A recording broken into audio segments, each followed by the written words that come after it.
Here we go.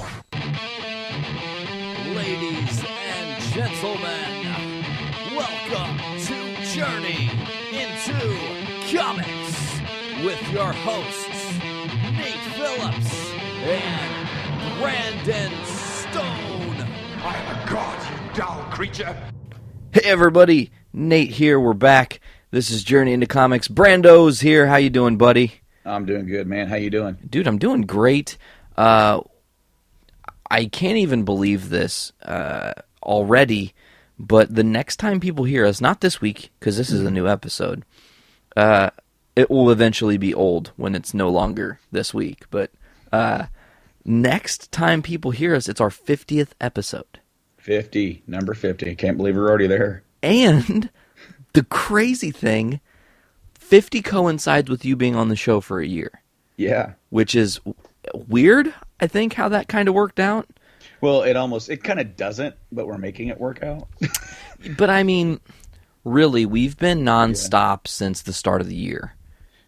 Yes, we have, and honestly, we've been nonstop since October. Well, I mean, yeah, last year. Truth be told, when we decided we were going once a week, which has that worked out, I think.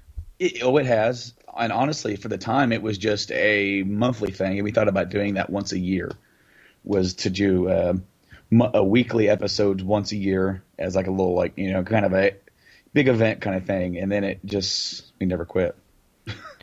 Yeah, well, I don't know. It just seemed right. It seemed right and fun. And then trying the Nate cast, the solo cast, the Brando cast, whatever cast, the metal casts we've had.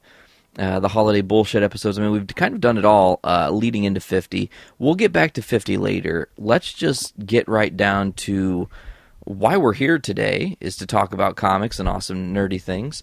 So last week when Seek was on, he had brought to my attention that he's a part of Awesome Comics, OSSM Comics. They are in conjunction with Image Comics, people that do The Walking Dead, Chew, things of that nature. And they just released a new book called Sons of the Devil.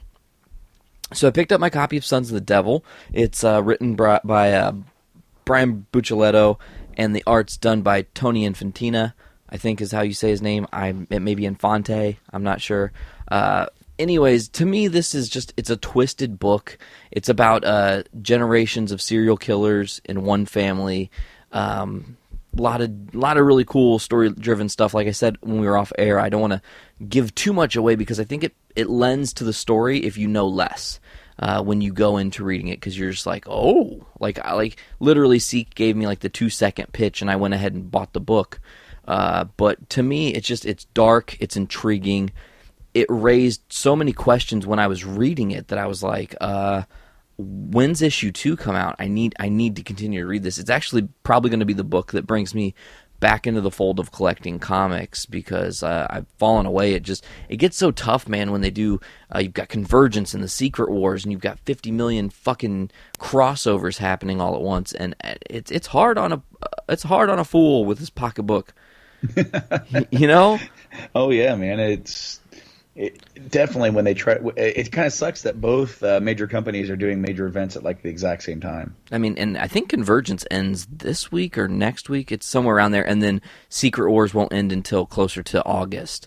But to continue on with Sons of the Devil, the main character Travis, well, from what we understand right now, he's the main character. To me, he was kind of Michael Douglas in Falling Down. He goes and he helps this kid who's lost, and this kid's like on the streets and, I don't know, looks like 3 or 4 years old, and is like, I can't find my mommy, I don't know where I am, I'm lost. So this guy goes out of his way to do the right thing and help this little kid out, and I'm gonna help you find your way. And the next thing we know, in the next panel, Travis is arriving to work late, and his boss is freaking out and suspends him for being late. You're suspended for, I think he says 3 weeks without pay or something to that effect. And of course, because he's like, dude, I was doing the right thing, fuck you, he attacks his boss and punches him. Maybe he headbutts him. That part's a little fuzzy. It happens really quick in the book. But Buccellato's story is fueled by this kind of edgy and gloomy art that Infante, draws. It's edgy, it's dark, it's gritty, it's gloomy. it's just, this book is a must-read. Like I was telling you, pick it up, not even trying to just sell somebody something. This book is worth your while. Shuddy said it was the next Walking Dead, and I can totally see where he's coming from, because this is something that, although it hasn't been done yet, in the future people are going to try to replicate stories like this for sure. Now, how much press is this book getting? I mean, because it really seems like it should be getting more. You know, the crazy thing is, from what I've seen, it's gotten, a decent amount of press. It's got great reviews across the board. I've not yet read or looked at a review that had any negatives to say about it. That's good. The thing is just how, when the story continues to develop, how much further can they draw people in? Because really, within the first 6 or 7 issues of your book, it's going to make or break your series. Either people are going to be completely drawn in and go, fuck yes, I want to continue to read this. Or they're going to be like, okay, well, the first 3 or 4 issues were good, and then you kind of just lost me. So hopefully Brian Buccellato can kind of, I'm sure he's a phenomenal writer. He writes for The Flash, and he's written for Detective Comics. I'm sure that this is going to be a good story. I just can't wait to see it continue to evolve. Yeah, I can't wait to hear more about it. I definitely want to look into it. I may not get a chance to pick it up, but when you come down for the 50th, definitely bring your issue, because I definitely want to check out. Oh yeah, dude, I can do that. I can absolutely do that. There was one other thing. Oh yeah, I wanted to also say, just before we move on, if this does not become a TV show or a movie, just based on the first book, because of the imagery alone in the first book, if this stuff does not become some sort of visible media other than a comic book, I'll actually be pretty upset. Like, it could make for really dark, like beyond Dexter dark TV, and I think that would be really cool to see.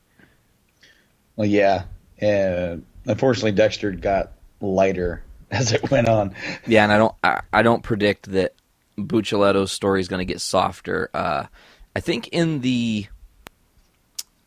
scheme of things, they've got a plan, and I hope this book really, really kicks ass and takes off. I'd say if I were to give it a quote-unquote star rating for whatever my votes are worth or whatever the shit, like a 4, easy. It's easily a 4 out of 5, and that's the first book.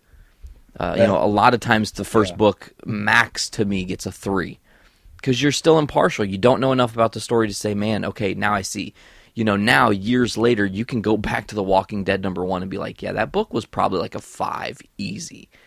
But now is hindsight. So I guess we're just going to have to continue to follow the Sons of the Devil and see exactly where this story goes.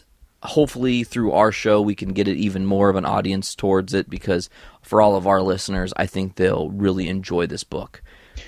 Yeah, I'm all for covering this, because when I was listening to the show last week and his pitch, it definitely sounded interesting, and hearing your take on it, I really want to know more about it. So I definitely want to give this book some airtime and give it a real chance to get some ground, and let it continue on and become more and bigger, and it just seems like it has so much potential.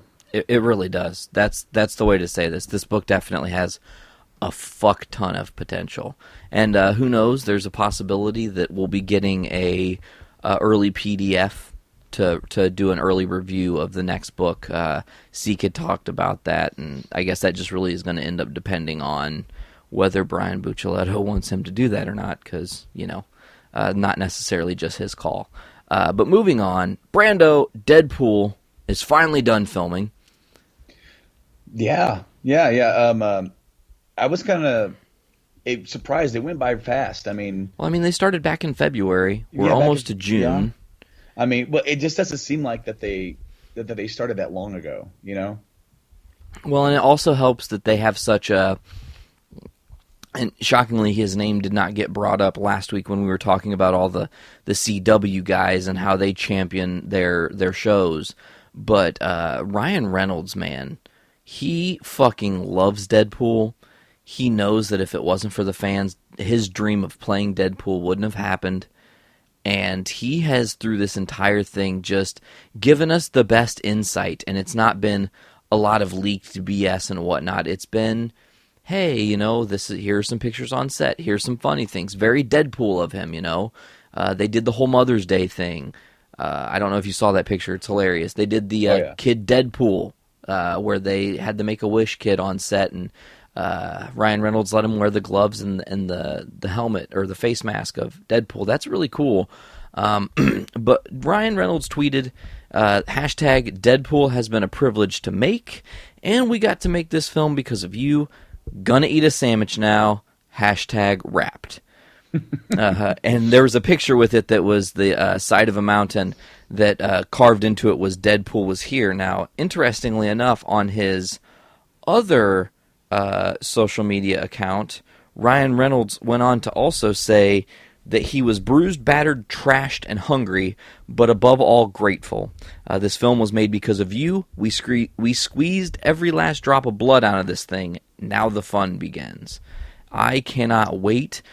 We're shockingly less than a year away from Deadpool, which means we're also less than a year away from Batman v Superman. We're less than a year away from Captain America Civil War.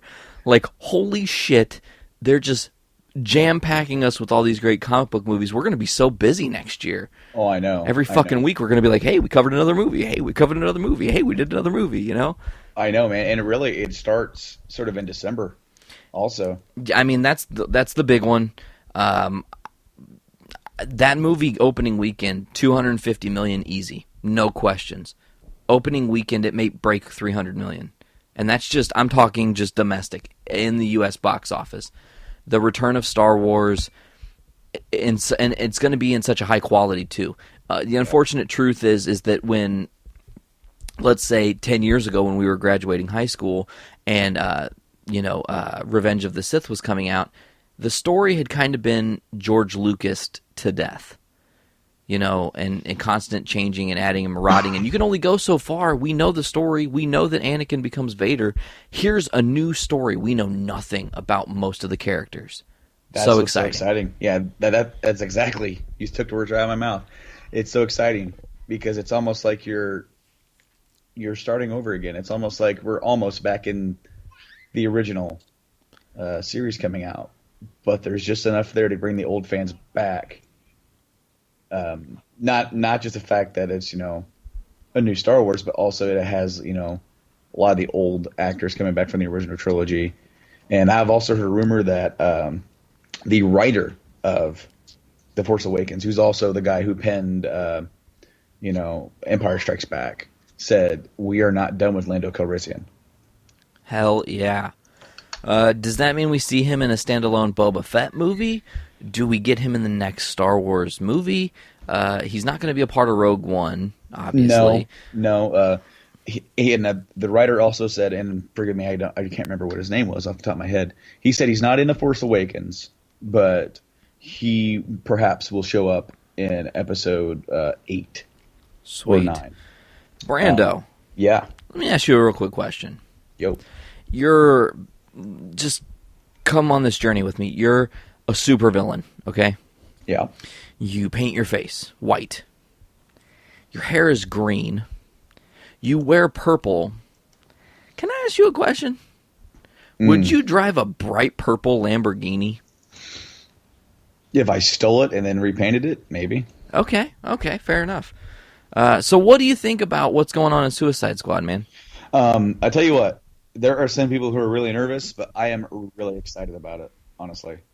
I want to see more. I want to see more of what DC's doing. DC is starting a lot of new things, and what the thing that gets me about it is that it all seems pretty dark and edgy compared to the more family-friendly approach from Marvel, which is good in my opinion, because just to have two companies doing the exact same thing would, I don't think that would work. But I'm more interested in seeing what they're doing because of all the stuff that they've released. It's like Suicide Squad is the most talked about movie on the internet because anytime a new picture comes out, it gets scrutinized to death. And it's, there are people who are on the fence. There are people who are completely negative against it, honestly, without knowing anything about it. And to me, that's almost kind of annoying because the exact same thing happened with The Dark Knight. And it seemed like that mindset kind of turned when Heath Ledger died, and everybody then wanted to see it. But up until the point that he died, they were like, "Oh, he's going to ruin it. That gay cowboy is going to ruin Joker." You know? I know what you're saying, man. I hear you loud and clear. So, I mean, for what's coming up with, Jared Leto's Joker, Harley Quinn, I'm excited because it's a different take. And you've got to think where you and I come from. You and I come from the era of course, and this is Tim Burton's film, which is an absolute classic. But a part of those same films, we were getting stuff like Who Killed the Dinosaurs? Jesus Christ. The Ice Age. The Ice Age. We got one horrible movie. Looking back on it, and I just watched it a few months ago, Batman Forever, to me, doesn't even hold up anymore. No, it's lost its luster, that's for sure. Batman Returns is really dark. The original Batman has its flaws, but I still think that one's decent. But then the generation before us, you had Batman running down the street with a bomb. That's true. See, it's this different, it's a weird dichotomy, and it's funny that you say that because it's the times constantly changing. And when I say this, you're going to be like, fuck yeah, I get what you're saying. So, it kind of is like in the 60s and the 50s and the 40s and 30s. Back in the day, Batman was kind of he wasn't as dark. And then when you get writers like your Frank Millers, and your Alan Moores, who darkened the fuck out of Batman and made him this brooding, evil night creature, that's the Bat that we started to get.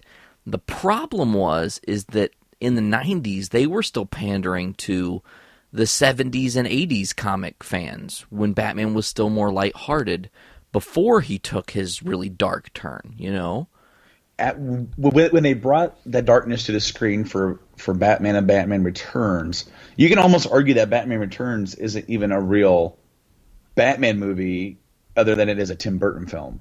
That's kind of the way I feel. It has the entire vibe of a Tim Burton film. The whole intro of the movie with Pee Wee Herman and everything like that. That is so. That almost feels like right from Edward Scissorhands. Yeah. And what's different about the Burton films is that Burton was so enamored with the villains that Batman gets hardly any development. Other than the first film, he gets the scene with his backstory and his parents getting killed, which is flashbacked in every goddamn movie. Yeah. Even if they're not going to do the origin, you're going to see Batman or Bruce staring at a painting with images of a gunfire and pearls falling to the floor. But that's one thing is that honestly, and I don't mean to go off too much of a tangent here. That's why I kind of feel like Batman Forever, while it has the same actors, it almost kind of feels like it's a start of a different universe to me because it revisits that origin.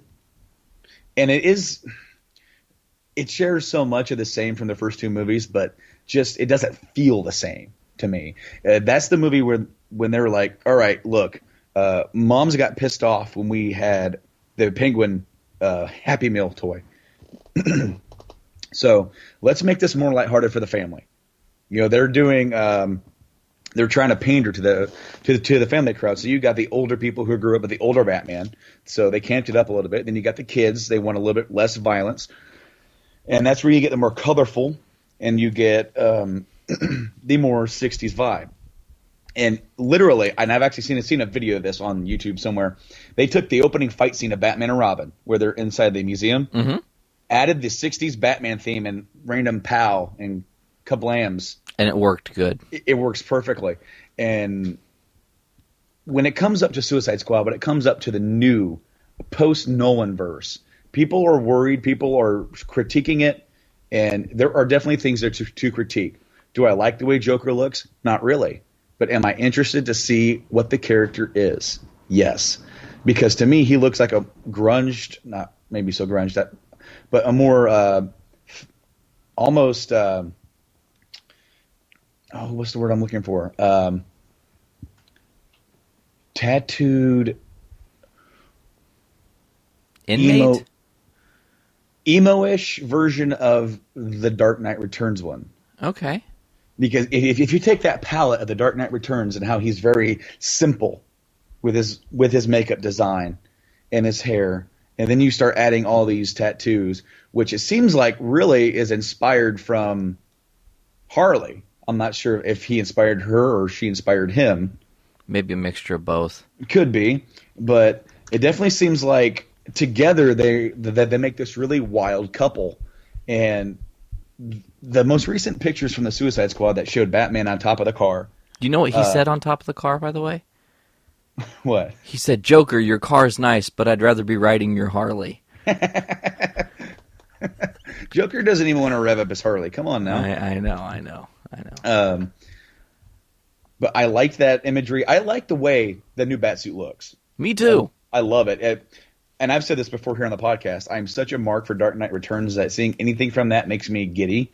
So that is why when I saw that trailer, the more I watched it, the more I was like, like a little, like I was geeking out so much because there was so much imagery from that comic that's going to be in that movie that even if it is too packed out, it's like I want to go just to see that stuff on the big screen. I don't care if all the rest of it sucks. I just want to see my Dark Knight Returns on the big screen. Yeah, you want to see it actualized, man. And I like the way Affleck looks in the suit, honestly. I like the way the cowl looks. And the images here, it sort of looked like he's able to move his head. Yeah. Which originally it sort of looked like they went back to that straight down style, but it looks like that's just kind of what they have the image of it being sort of like one cowl, but it really has more of a turn, kind of like the Nolan style. So the interesting thing about this is that when he was on top of the car, they're adding the cape in digitally.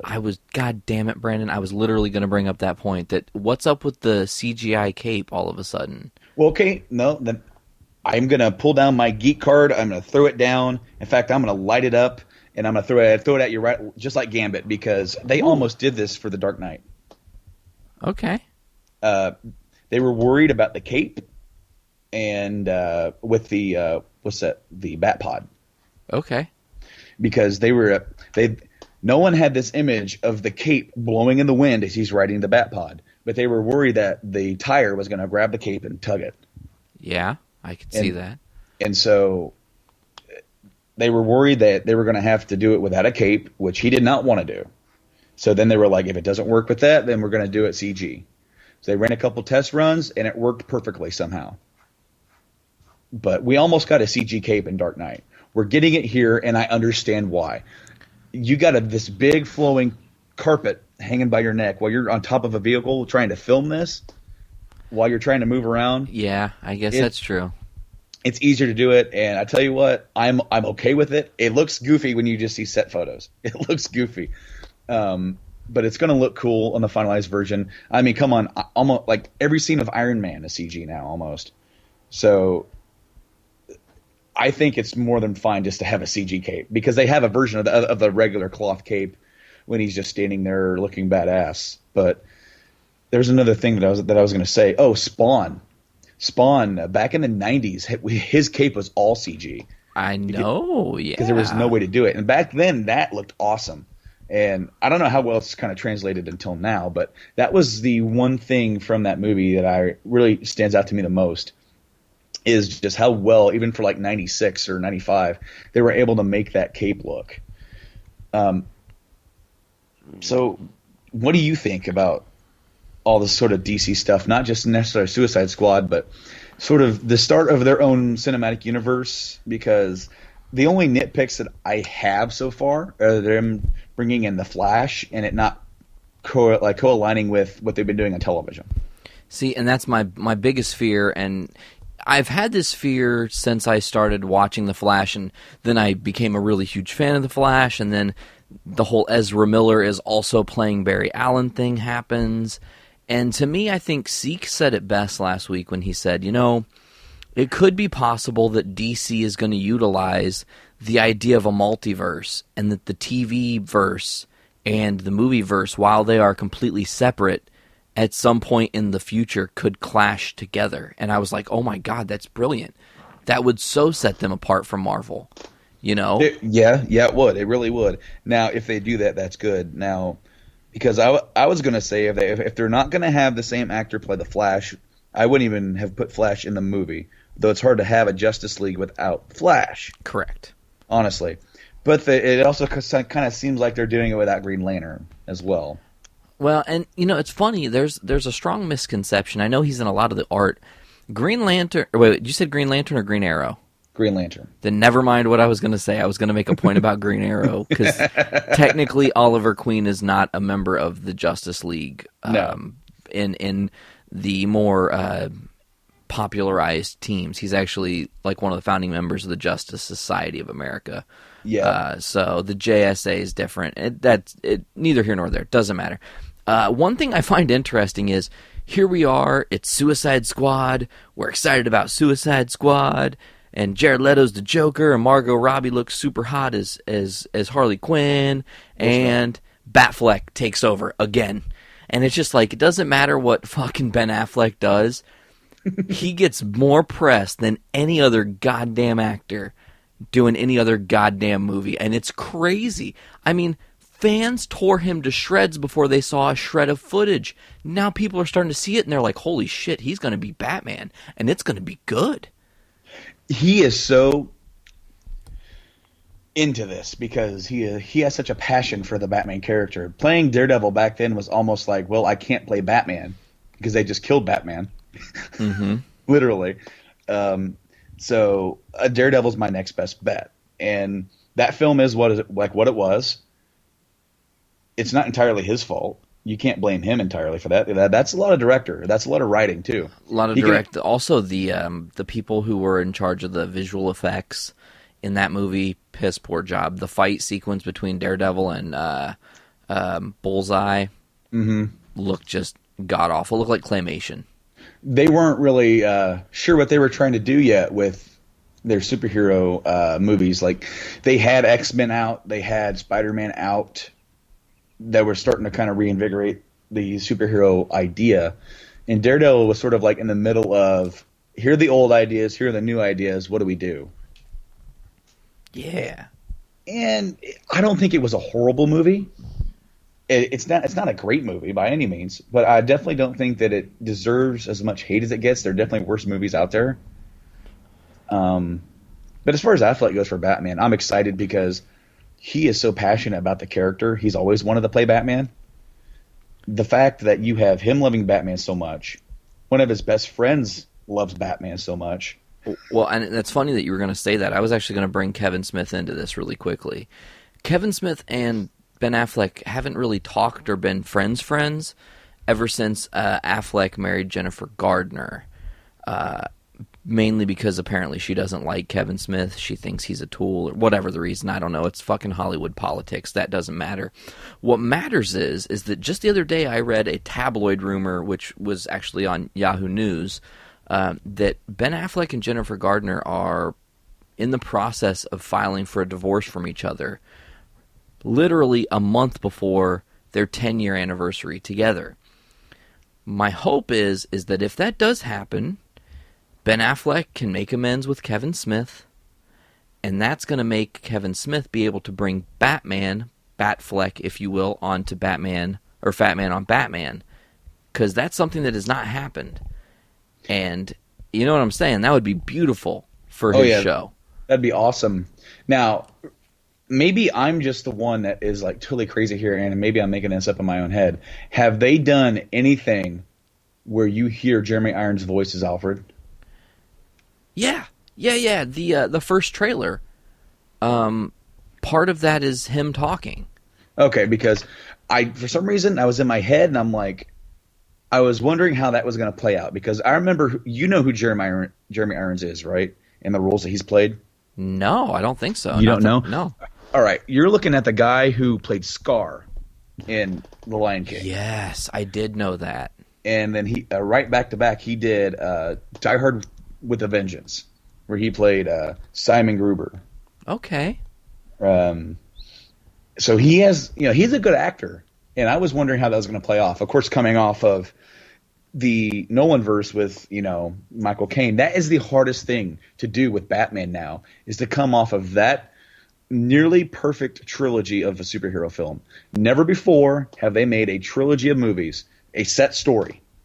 Because the Spider-Man sure as hell didn't do it. The X-Men's didn't do it. No one has done it as good as that. As as much as the third one as a finale is not what most fans wanted, when you put those three movies together, you have a beginning, this awesome middle arc, the Empire Strikes Back of the trilogy.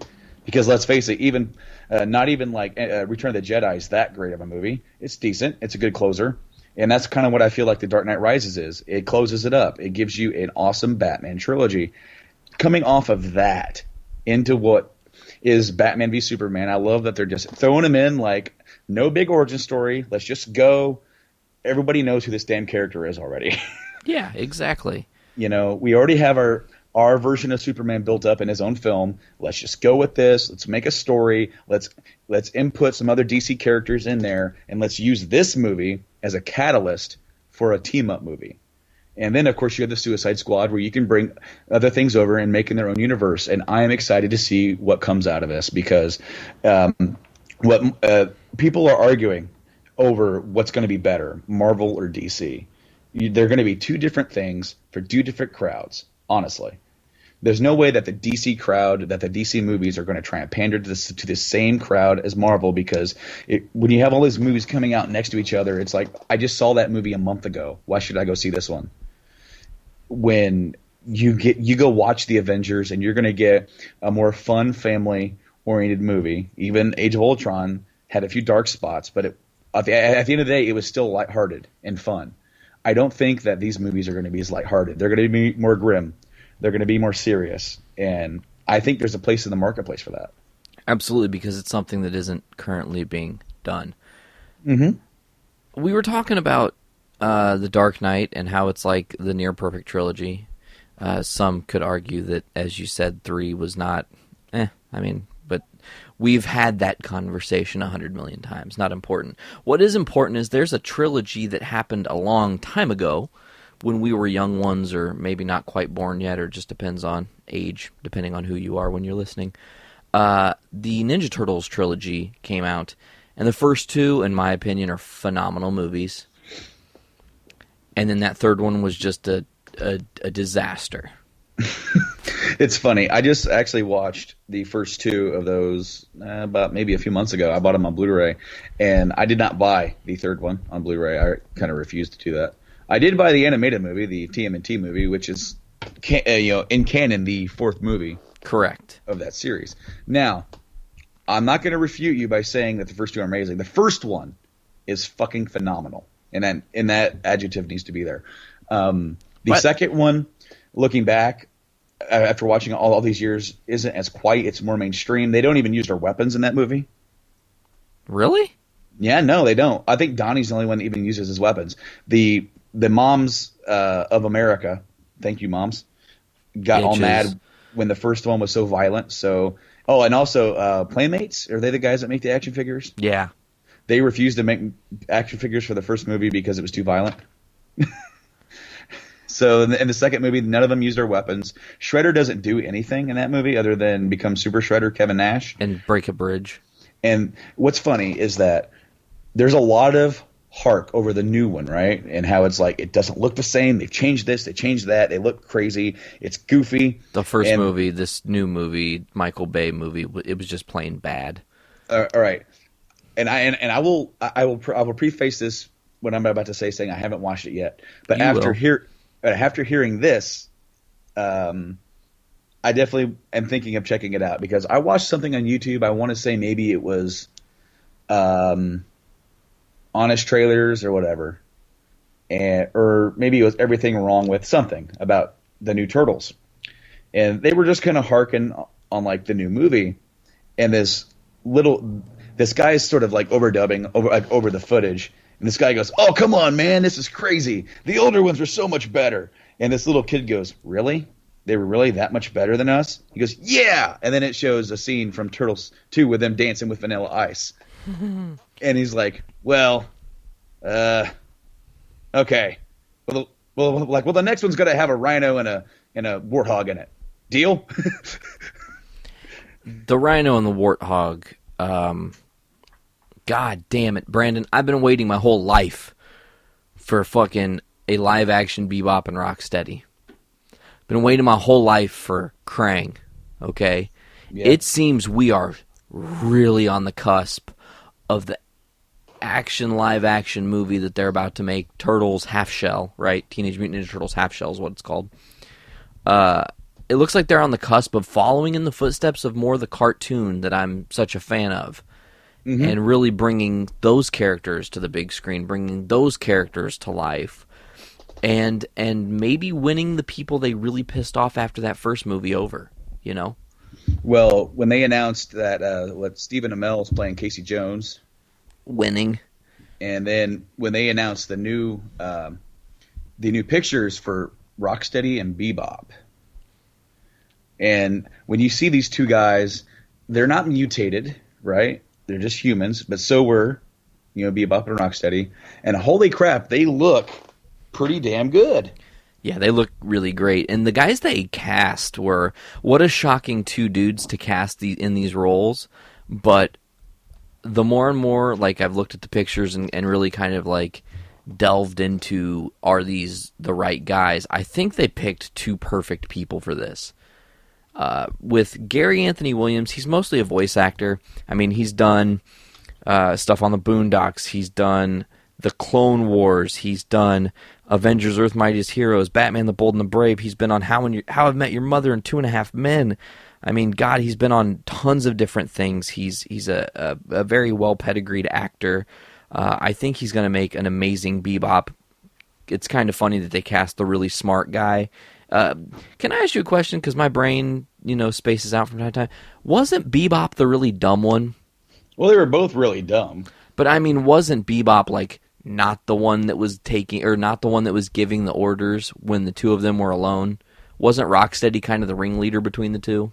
There was no really real big ringleader. They would always argue with each other over who was in charge. Okay. If I remember correctly. Like, because they would always be like, "Well, boss put me in charge, but I'm in charge." That was really good. And then they would just go fishing. Yeah, or something like that. Figures. What do you think about Sheamus being Rocksteady, though, dude? I'm interested. It's different. I mean, I want to see his chops. I want to see what this kid can do because, he's a pretty decent wrestler. He has a good look to him, and I'm not against him being Rocksteady at all. And, of course, he's only going to really physically appear as the human one if they do a mutation of these guys. He'll probably he could still do the body capture of it, maybe, but they could just make somebody else do his voice performance. I mean, if need be, because think about it. I mean, they could just say, "Well, he's a rhinoceros. His voice changed." That, or you know what? Maybe I would let him do the voice, maybe a more kind of a beefed up voice, and just let him go with it. Just see what he can do. Interesting enough about wrestling and Turtles, because we mentioned Stephen Amell. The rumor is on the streets is that Stephen Amell is going to wrestle at SummerSlam against Stardust. Yeah. What the fuck? I mean, I know that he was on Raw the other night and blah, blah, blah, whatever. But I don't like that. Honestly, I like Stephen Amell quite a bit. I love him in Arrow. I'm so excited to see him as Casey Jones. Does he need to be in a wrestling ring? No. It depends on what he wants to do. If this is something that he wants to do, if he's a big fan, go for it. If this is something that he's just doing for publicity, then don't. We don't need any more David Arquettes in the world.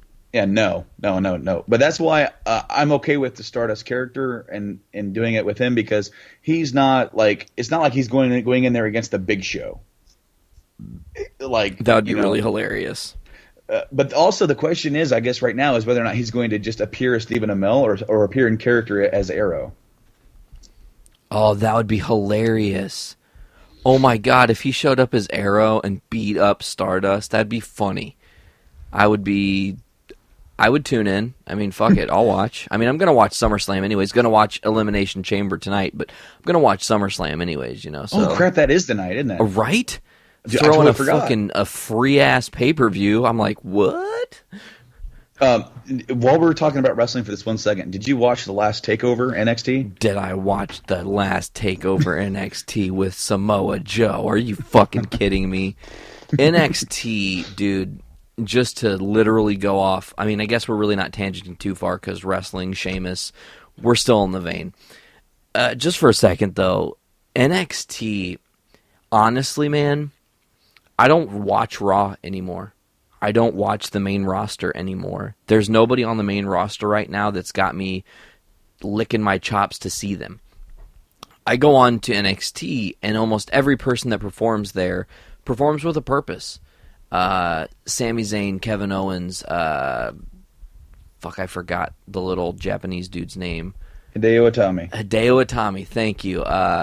Even the women's division, are you kidding me? Yeah. The Sasha Banks match with, I forget the other lady's name. Sasha Banks. Oh, come on now. She's kind of like the female Edge. Yeah. And she's Irish.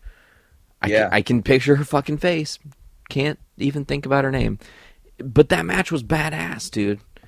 They have it going on in NXT. That is what I want to see. I want to see wrestling. I don't want to see these over-dramatic, ridiculous-ass storylines. I like to see the wrestling part.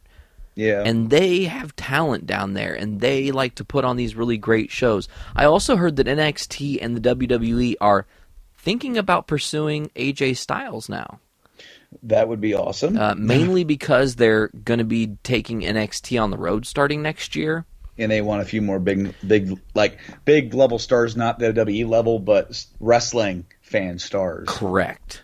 To go. And honestly, that would fit. I think it's funny that all these years later, WWE has created their own brand for the wrestling fans.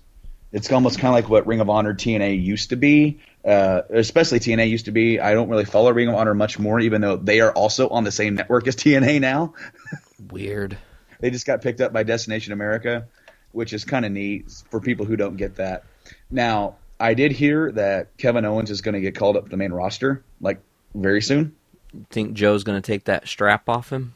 Potentially, yes. That's kind of what I think is going to happen, because I heard it was going to be Zayn, but Zayn got injured, so Owens is sort of just taking a spot, and his Owens versus Cena is sort of like the first step into the main roster. Now, I will say that guys like Dean Ambrose and Seth Rollins, those guys make me want to watch the main roster, but I haven't watched Raw since the week after WrestleMania.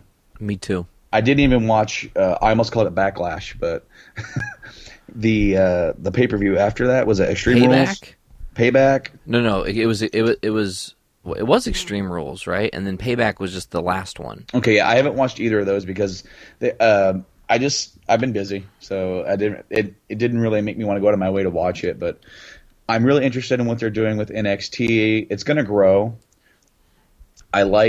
But I don't want it to grow too much. I like it how it is. I like it being a bit smaller, more intimate feel. I like the hardcore wrestling aspect of it. You're going to get some storyline build up, and that's the thing, is that you got to think all these guys that are tearing it up in NXT, they're going to get called up to the main roster. Yeah. And what I'm wondering is that in the next 10 years, is this what mainstream WWE television is going to be like, or are they going to keep it separated? Man, that's a hard question, you know? I like the fact that they've got a product for the hardcore fans. Yeah. For the hardcore wrestling fans. I mean, and that's what the show is tailored to. So, the next big event for NXT is in August. So, we'll definitely be talking about that. What's funny is that exactly a year ago, when I first came on the show, that was one of the first things we talked about. Yeah. Was NXT. And is it better than TNA? And now the letters TNA don't even really get mumbled. Not really, other than, is it continuing? Or who's left? Yeah, I mean, there are some good guys down there, but honestly, with the news of Ring of Honor, I mean, the Ring of Honor television deal, this is big for them because this is a national outlet for them. They've never had that. And with TNA, the rumors of Destination America possibly dropping them in favor, I don't know what's going on over there. We won't know. And maybe they'll turn that network into a good place to go watch wrestling. Maybe it'll falter. Maybe TNA will just fade away because they haven't been going strong for the last couple of years. No, not but even NXT's close. tearing it up, and I guess that's the last thing I'll say about that. Yeah, hell yeah. Brando, so there's this game. Actually, let me take that back. I'm going to fuck this up. I can't say it very well. I try, and then my inability to say words properly happens. There's something called a Humble Bundle. Humble Bundle, yeah. You've heard of Humble Bundle? I have, in fact, heard of Humble Bundle. It's where you can buy games for a lower amount, and you get a whole bunch of games, and the proceeds go to charity. So Sarah and I paid $10 for Humble Bundle, and we got a bunch of games, and we got Guacamelee, Oh yeah, Ollie Ollie, Yeah. Stealth 2, I think is what it's called. Clones, I think, and then Steamworld Dig, The Fall, which that's one that eventually is going to end up getting covered on this, and then a bunch of games for the 5 other games for the DS. I jumped into Steamworld Dig because just on the trailer alone, I was like, I have to play this game. It's a platforming mining game. I don't know if you've played it. No, I have not. Okay, so essentially, you start off with a really shitty, cheap pickaxe, and you can barely break dirt. And as you grow and evolve your character and find new gems in the mine and get new abilities, your character levels up and becomes stronger and stronger, blah, blah, blah, blah, and you bring new business to your town and blah, blah, blah. It's kind of like the gold rush. But this game is addictive. It's so addictive. It's very creative. It's a fun platformer, as I said. But the one thing that I really want to talk about is there are moments in this game of impossibilities that piss you off to no fucking end. I'm talking, sometimes in like old school Super Mario, when you'd have like a little like 1/8 of an inch fucking platform to land on, and you'd go to jump and you'd miss it 1,800 goddamn times. Yeah. And you keep fucking missing it. It drives you into insanity. Okay, so imagine that kind of thing, except for you're still in control of what's happening. The crazy thing is, when you dig, whatever you dig in the game is gone forever. There's no getting it back, right? So when you're digging, things are gone forever. But sometimes there are heavier rocks and stuff that can fall on you. So when you die, inevitably you're going to die, because there are also like monsters and shit that you have to kill. That's not important. When you die, whatever loot you were carrying, whatever coins and gems you had found, get left in a knapsack where your body died, and you have to go on the journey again to get to it. And then you may get that, and then you can't pick anything else up, so you have to go all the way back up to the top. It's really fun. It's really infuriating. If you have the ability to spend $10 for the Humble Bundle to pick these games up for Wii U, I strongly suggest doing it. I dove into the Stealth Inc. 2 game a little bit, and it's kind of like a Super Meat Boy style platformer. A lot of you dying, and it's weird. But mainly Steamworld Dig. Overall, the game is a lot of fun, and it's creative. It's something different that's not ever been done before. I've definitely heard of Steamworld Dig before. I haven't checked it out. But, guys, this is available on humblebundle.com. It's still available. It's still going to be up for like a week, at least. And it says $88 worth of games for the 3DS and Wii U. And you're going to some of these are available. It's kind of like a cross-buy type of thing. Ollie Ollie and Steamworld Dig are available for both Wii U and 3DS. And then there's like some versions on here that like Guacamele's on the Wii U and stuff like that. There's definitely some good games here, especially. I mean, these are some of the best indie games that have come out over the last year. Guacamele, we have that for the Vita and PS3. That's a damn good game. I can't wait to start that one then. That one kind of reminds me of a beat 'em up meets Metroidvania. Nice. And so it is a good, challenging platforming game where you have to go through like different portals to get through the levels. Well, it has a combo system with just a beat 'em up type of feel, and that's a great game. Really enjoy that one. Hell yeah, Brando. Yo, I'm gonna ask you to do me a favor. What's the favor? You told me there's more Konami news in our story world of Konami-ness. Yeah. Oh, Colonel. You actually heard that. That's impressive. Damn. I'm happy that you can hear those now. I don't know how it worked, but fuck yeah. I don't know either. So, what's going on now with Konami within the third part of our trilogy? Yeah, no kidding. I first brought this up on the E3 preview, and then we talked about it the week after. Konami originally said, if you guys haven't been following, that they have of course Hideo Kojima, one of their biggest developers. He's leaving after Metal Gear Solid 5 comes out. They're rearranging the company. Then they came out and said that mobile games are their future, cell phones all the way, man. Now they came out and they are apologizing for causing anxiety and not giving up on consoles and PC. Essentially, and then I'm quoting directly here, the aim of this reform has been to guarantee that in a quickly changing digital entertainment industry where new game designs and platforms are constantly alter the market environment, we can accurately observe new customer demands and market trends and apply our long-established technology and know-how quickly and effectively with a range of targeted responses. Pretty much what they're saying is that we are changing how we look at how we're making money. Now, I'm going to start picking apart what this guy said. Because this is definitely like a company response. When you hear this is so corporate.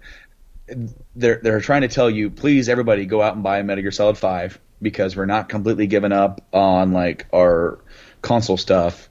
But what I think is going to happen is that they're going to start looking at what they can produce for less. Because Metal Gear Solid costs a lot of money to make. Mm-hmm. And so I think they want to make these games cheaper for like a cheaper price and then, charge the full amount for them so they can maximize their profits. And then I also think that them moving into mobile, it's something that probably I don't see the company doing right away because even when they said that with them changing everything around and everything, I was like, that's pretty fast to be moving everything over. So it could happen a lot slower than what we think, but over time, maybe it will. Now, I actually have a couple other stories attached to Konami. Go for it. One of the big rumors in the mill was, of course, with all this announcement with Konami, one of the first things that got announced was Silent Hills is canceled. Done. Fucking bullshit. Then the rumor said that Microsoft is in talks to purchase the rights to Silent Hills. Fucking bullshit twice.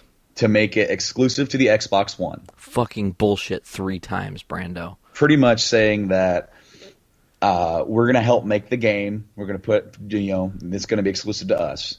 So it doesn't make any sense, dude.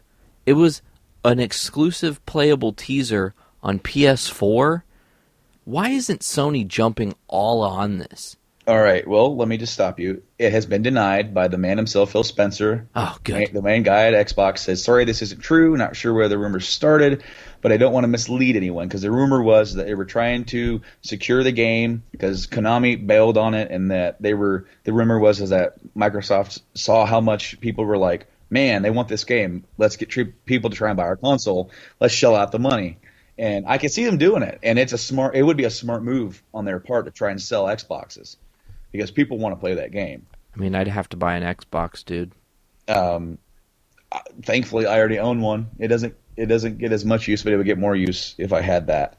Now my Xbox will be getting more use later on this year. But before I get to that, I have one more Konami story, sort of. Bring it on. It's funny because throughout this whole Konami thing, one of the top Konami developers, see if I can actually get his name right this time, because I can never pronounce it, and I actually have avoided saying it just on the idea that I can't pronounce it. And I had it here. Where's that? Koji Igarashi. Okay. He's the guy that created Castlevania. Okay. Now, he kickstarted a new project called Bloodstained: Ritual of the Night, which is a spiritual successor to Castlevania. And the game met its Kickstarter goal within less than a day. The goal was 500,000, and within a day it was at 1 million. Awesome.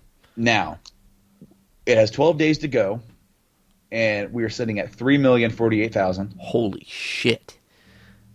And so, basically, what I wanted to talk about is that it has met so many stretch goals, and I'll just kind of cover those really quickly.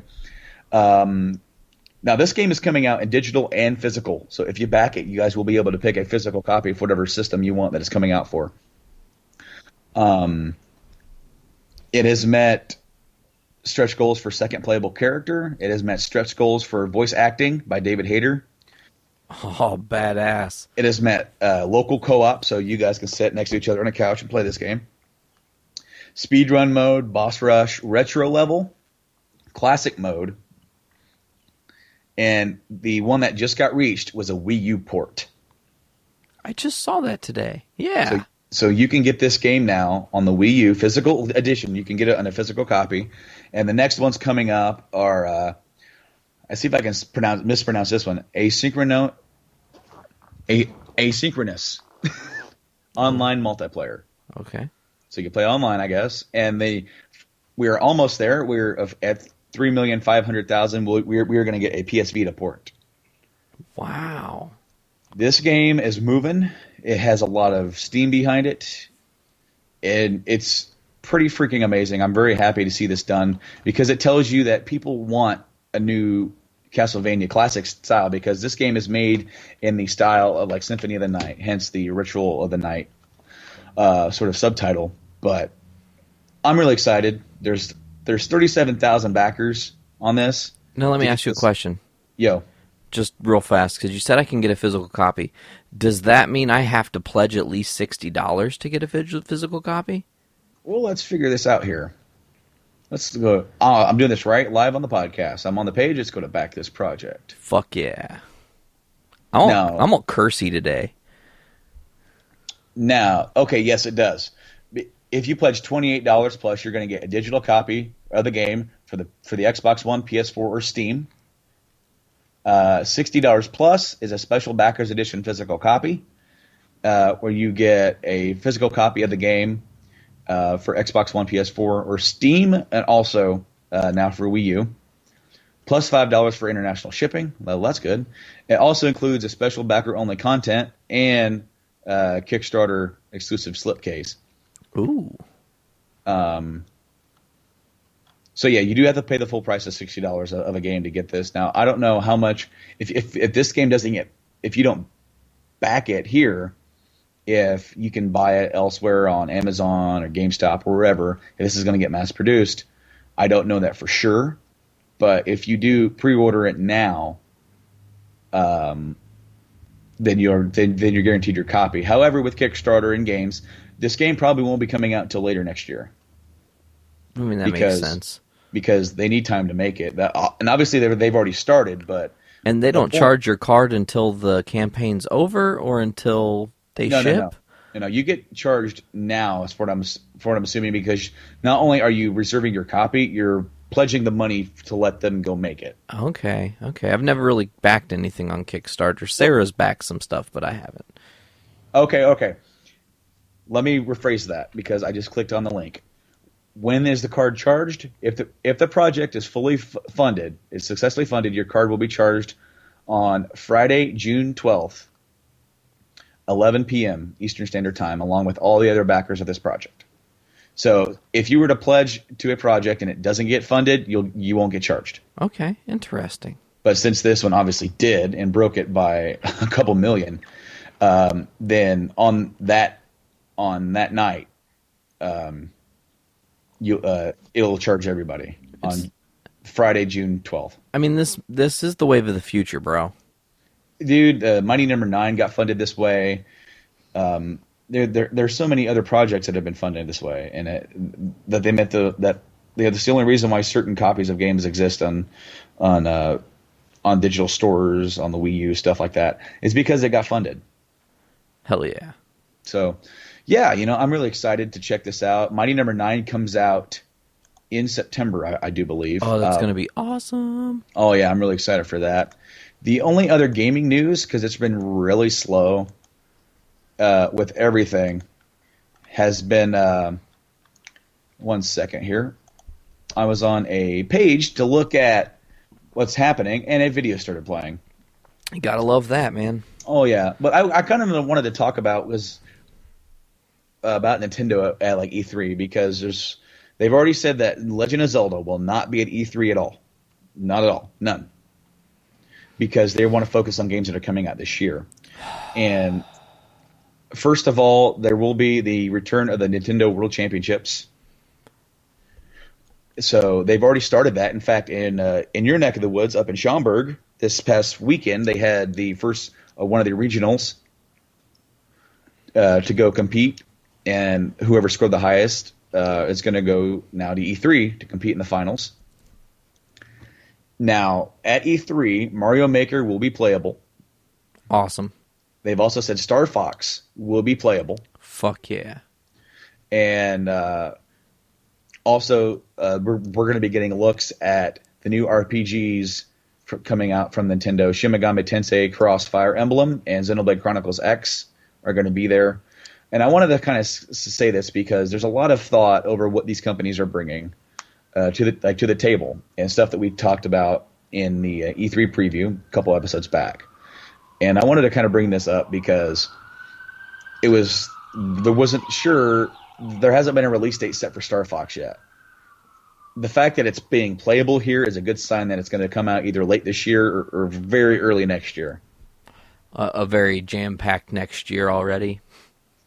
I thought this year was supposed to be the year of jam-packed. When you first came on the show, we talked about it. It was like 2015, it's the year. We're going to have so many games to play. It's going to be marvelous. And then now it's like the only game I'm really superfluously looking for is Arkham. Well, okay, Arkham is the first one. Oh, MGS. MGS is the second one. Battlefront. Maybe Battlefront for me. I don't know. Okay. I'm gonna wait. The other one for me is Tomb Raider. You have access to Tomb Raider, motherfucker. I don't. I do. So we'll definitely be covering that on the buy podcast. me an Xbox One, Brando. Jesus. Now, I will say that, I'm really excited to play Tomb Raider. I decided not to wait for the PS4 because we don't know when that's coming out. It'd be simply because Microsoft is funding the bill for Tomb Raider.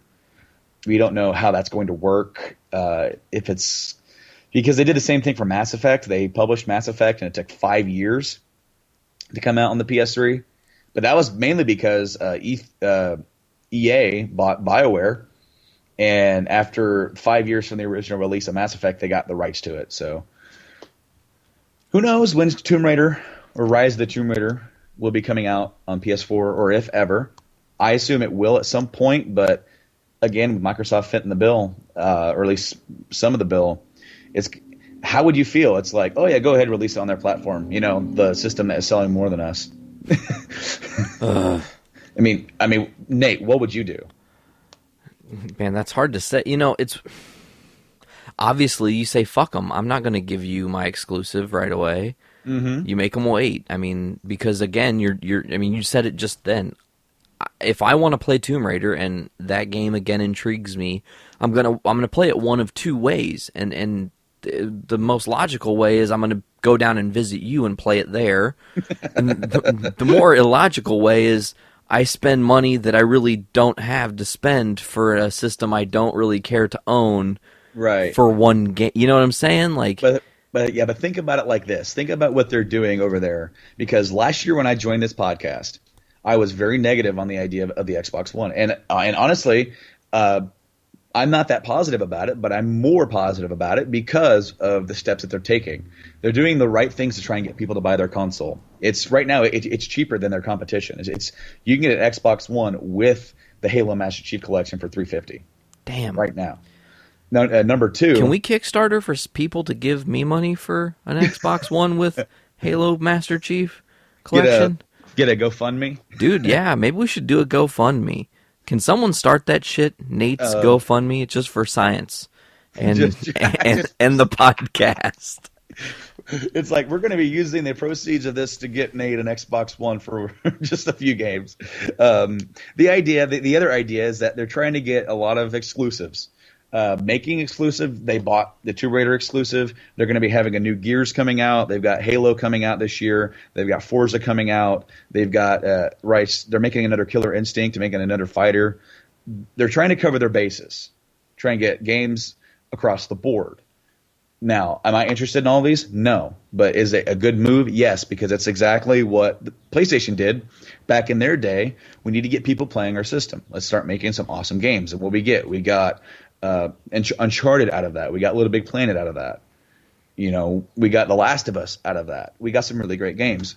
So making the system cheaper, giving the games that people want to play on your system, and the fact that the games now aren't looking as different than the PS4 counterpart. PS4 is better. It can do more, but the developers are finding ways to make it work on the Xbox One. So you're going to have to put the two side by side to really tell a difference. And I can say that for a fact. I've actually played my Xbox One, and I've seen it, and it looks good. And unless you are a really big graphics whore, you're not going to notice a big difference, if there is any. So you get a cheaper system, really good exclusives, the same third-party games looking almost no different, as if a slight difference. You're going to get people buying the system. And in fact, last month, they outsold the PS4 again. Damn. So are they failing? Nowhere near. And I like what Phil's doing over there. He's the guy that's in charge. He's been in charge for pretty much over a year. He took over for like Don Matrick after he left after the atrocity of the launch, not the actual launch, but the announcement of the Xbox One and how that was handled. There's a big stigma. There's going to be a lot of things for people to get past that. Me included. I'm not completely sold on the system. I want to see a complete overhaul of that dashboard because I hate it. Yeah, you mentioned that a lot too. I don't like navigating it, but is it a decent system? Yes, it is. It's a pretty good gaming system. Starting this fall, I'll be playing a little bit more because I'm going to have Tomb Raider, and I can't wait to play it. So, and if they can make a good Gears game, I'll play it. They got a new Conquer game coming out through Project Spark. Oh, sweet. You download Project Spark, you pay like $10, you get the new Conquer game made through Project Spark. Project Spark is kind of like their world-building game where you can make your own games out of it. And so they got that. So they got some stuff going on over there. Of course, the rumor with them bringing back Battletoads. Xbox is not like – they've got the right idea, and I hope they just keep continuing. Hell yeah. All right, Brando, we need to keep continuing. Yes, we do. This long-ass motherfucking list. We are counting down the top 50 comic book characters, which now we kind of know the votes have been skewed a little bit. As we learned, someone who submitted a list to us didn't fully... The concept did not fully translate to this person, so they only gave us their heroes and did not include their favorite villains, which I think would have greatly altered. I know that Thanos at number 23 would have been in our top 10 had this person been able to put him in his top 5. Well, yeah, unfortunately, fortunately, that is kind of the way it went, but nonetheless, it's really exciting to kind of come down and see what our friends and listeners and our former guests and future guests have kind of laid out and made their lists, and we've scored them, and we're going to just keep kind of going down the list as far as how they rank and everything. So today, we'll reveal spots 20 through 11, and that means the reality is here, Brando. The next time we talk about this list, again, we're at 50, man, and it's overwhelming to me because this thing was not meant to go more than maybe 5 episodes, Well, like any good thing, I feel like the show has definitely evolved. I was like the first guest, and I've never left. I'm happy with that. Yeah, I'm glad you never left. I've been the longest guest in this podcast history. Yes. Perma-guest. I'm a perma-guest. I've been so happy to be a part of it. You've helped me get back into comics. I'm very happy that, while the show is called Journey to Comics, we can talk about anything geekdom or nerdom. We're fucking loosey-goosey, man. We are fucking loosey fucking goosey. I have a lot of fun doing the show. It's fun to do it. And the fact that we are now approaching episode 50 makes me look forward to episode 100, 200. I want to keep doing this for as long as we can go. I totally, and it's crazy too because as long as you and I still have our voices, let's be blessed enough to have those till the end of time. And as long as there's comic book news to cover, I would not see any reason why we have any reason to stop. No, it will be funny though if we did lose our voices and we did an episode all in like Stephen Hawking, like Microsoft Sam. Did you hear about Deadpool 2? I heard about Deadpool and I have liked it. It is good. I don't know why I did bad grammar. Maybe. Did you ever do that? Yeah. Put like 10 million fucking O's and then speed it or like speed it up and press play. It's like it's like the fucking computer has to breathe. What the fuck? All right, so let's continue on. Number 20 in our top 50 countdown. We're here, Brando. He's orphan. Watched his parents die in front of him. He is a circus freak. Not really a freak, more of an acrobat. Dick Grayson. What are your thoughts? Dick Grayson is definitely... I mean, he was one of the first sidekicks, you know? He is like, you know, Batman's number one guy or kid or whatever. He has been around forever. You know, I like the character. He has a lot of growth. I like the fact that he is a character that over time has left the Robin character and went on to his own thing with Nightwing. He definitely has a evolving story arc about him. If I got my little facts here, he first debuted back in 1940 in Detective Comics number 38, and then Nightwing didn't come around until 1984. Damn. And then of course he's also been Batman. He has also been Batman. For back in 2009, he donned the cowl as Batman, and he's been around forever. He is a character who has so many different ways that you can go about him. His evolving story arc with Bruce, positive and negative. It's very interesting to watch, and of course, he has been portrayed in so many different ways on screen. Of course, in the original television series, he was, you know, right there from the beginning, and of course, he was in the latter two Batman films of the '90s, played by Chris O'Donnell with bat nipples. Complete with bat nipples, and I have nothing bad to say about the character, really. No, and I think if I'm reading this correct, I mean, he shows up on about half of the lists that we got. Right. Yeah, no, I really enjoy the character. I feel like I really like the character when he's sort of on his own more. After he kind of hangs up the Robin cape and tights, kind of goes off by himself with Nightwing. I like it because it sort of gives him his own sense of identity. He's kind of more of a vigilante in that aspect, too. Mm-hmm. You know, not just a normal average dude, good guy. Do-gooder. I do like that after his career with Batman, there is a sense of like some darkness between the two, some dissension. He doesn't necessarily agree with everything that Bruce does, and I like that aspect because as Bruce continues doing what he's doing and Dick is doing what he's doing, I really like the fact that those two aren't exactly on like the best of terms. Robin is his own man. Mm-hmm. You know what I'm saying? Like, Dick Grayson is his own man. Nightwing is his own man. Like, he is his own man at this point, you know. I love the character. I mean, let's just be honest here. All the way back when Batman Forever came out, Dick Grayson was my favorite in that movie. So much so that I was like, man, someday if I'm rich, I'm going to have his Robin suit in my house. The exact one that he wore in the movie. Like, I don't know how I'm going to get it or pay for it, but I'm going to have that motherfucker. I want to say Chris O'Donnell still has that suit. I'll buy it off him someday. He has it. He has it in his closet still. I saw an interview with him, and he really enjoyed his time playing in those movies and whatnot. I mean, of course, even like George Clooney apologizes to this day over Batman and Robin. Yeah, but hey, you know, what are you gonna do? All right, so let's move on to number 19.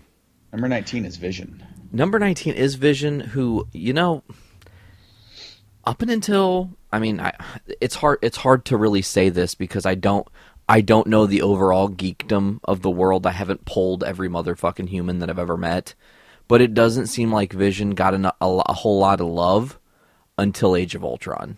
Just my opinion. No, not really. It's sort of almost kind of like, in a smaller way, but how when they did the Iron Man film, it was like not the masses didn't see Iron Man as a big A-list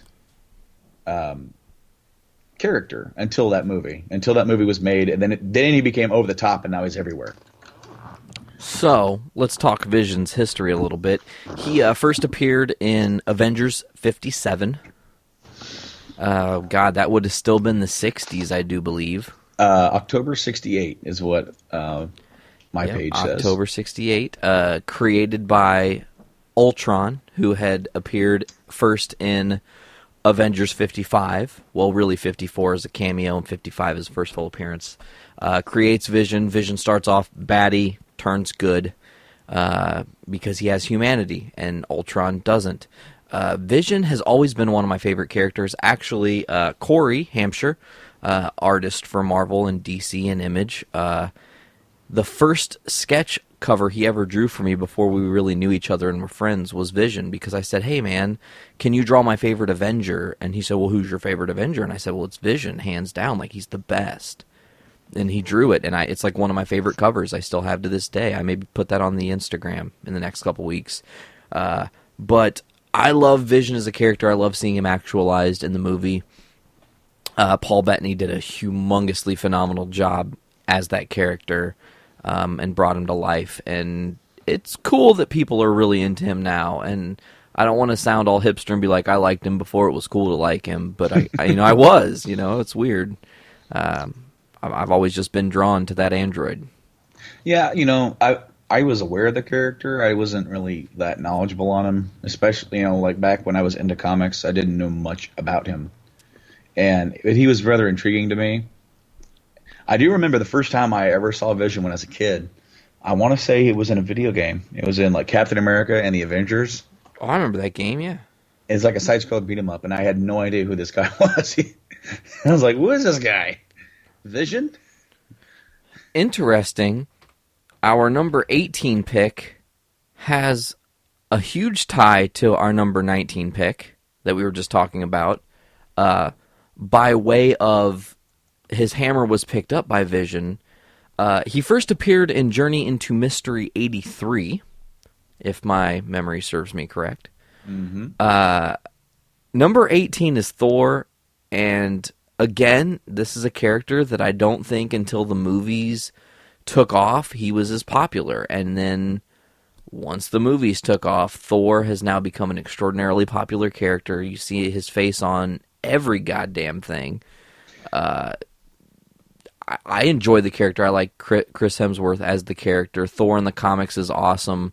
I should make mention that the Thor people voted on in this list, no one said anything other than Thor, but I'm 100% that nobody even thought about voting for Lady Thor. No offense, Jane Foster. We were only talking about one Thor. I mean, yeah. Forgive me if I'm wrong, but isn't that rather recent? Jane Foster becoming She-Thor? Yeah. Yeah, I mean, when they did the all-new Marvel Now, and Captain America is the Falcon, and Tony Stark looks like an Apple product, and, they have a female Thor, these were all things they literally were like, you know what, fuck it, we're just going to put our hands in all these different pockets, and we're going to give some love to the females, we're going to give some love to some of the other characters in the Marvel Universe that don't get enough attention, and here you go, and that's kind of what we've been left with. I'm pretty sure if they didn't, signify that they were actually meeting, the Thor that, that has lasted throughout the ages. I was never a big Thor fan. He was there, I was always rather mystified about the idea of putting someone. The Marvel Universe definitely mixes, the idea of somebody with superhuman abilities and someone who's very mythical and from other dimensions and stuff like that. And I found that I find that to be very weird, but also at the same time very interesting. I'm trying to remember if I ever, when I was younger, ever really got into them. And I don't think I did. It wasn't until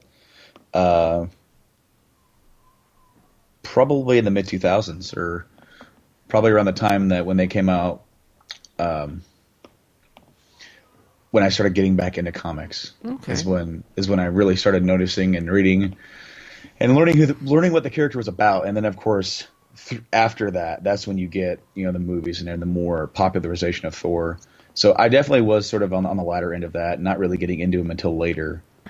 I mean, it's weird to even consider him kind of still as a quote-unquote B player. I mean, for Christ's sake, he's a founding member of the Avengers. He should be, in my opinion, more popular than Captain America. Just saying. Captain America is not a founding member of the Avengers. That's the thing that, and we'll get to that later, but, like, it bothers me that, like, everywhere I go, if I go to Toys R Us and I'm looking at stuff, you see the quote-unquote Big Four on the stuff for the Avengers. You see Iron Man, Hulk, Thor, and Captain America. But that's a lie, because it should be Ant-Man.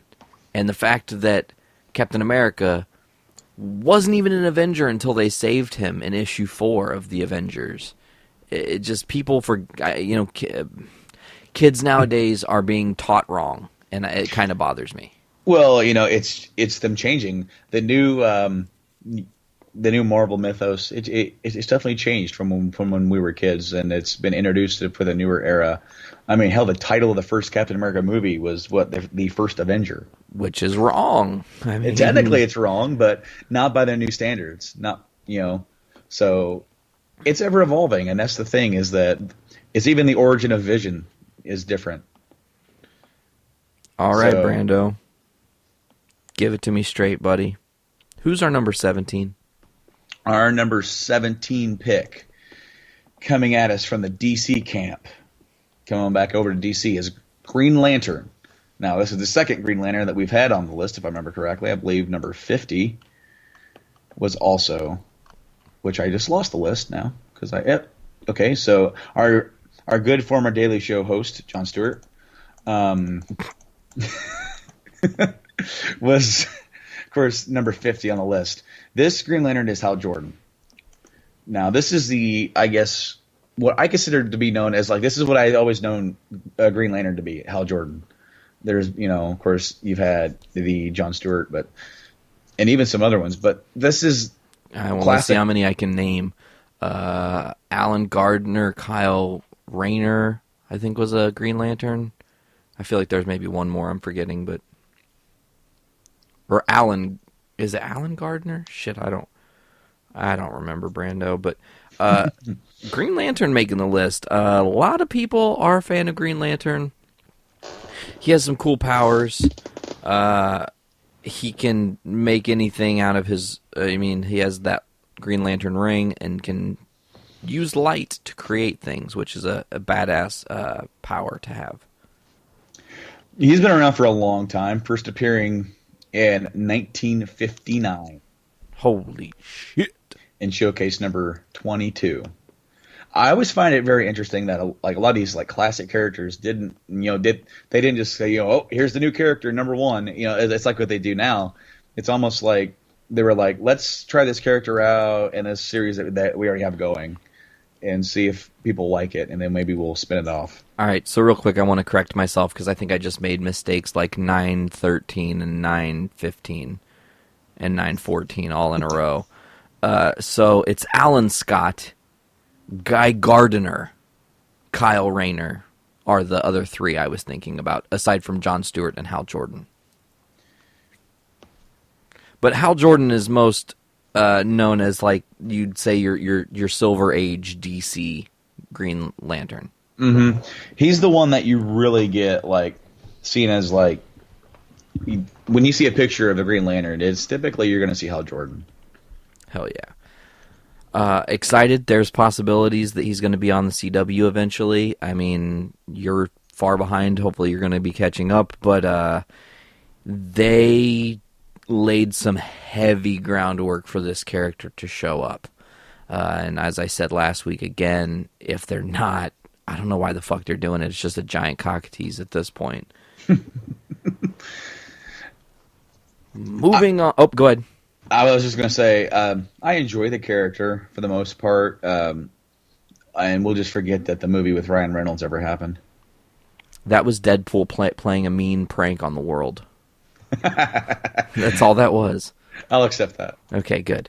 Number 16, I think was on both of our lists here. I'm going to double over through and check this out. I'm pretty sure it was. I feel like he was in your top 10, and he was maybe towards the end of my list. Let's see here. Here's Brando's list. So he was your number 24, and he was my number 17, pretty close to where he ended up. So the number 16 pick in our top 50 countdown, Brando, first appearing in Amazing Spider-Man 129, the badass himself, Frank Castle, a.k.a. The Punisher. I've always enjoyed The Punisher. I've always been drawn to this character. That's for damn sure. He is, there's nothing super about him.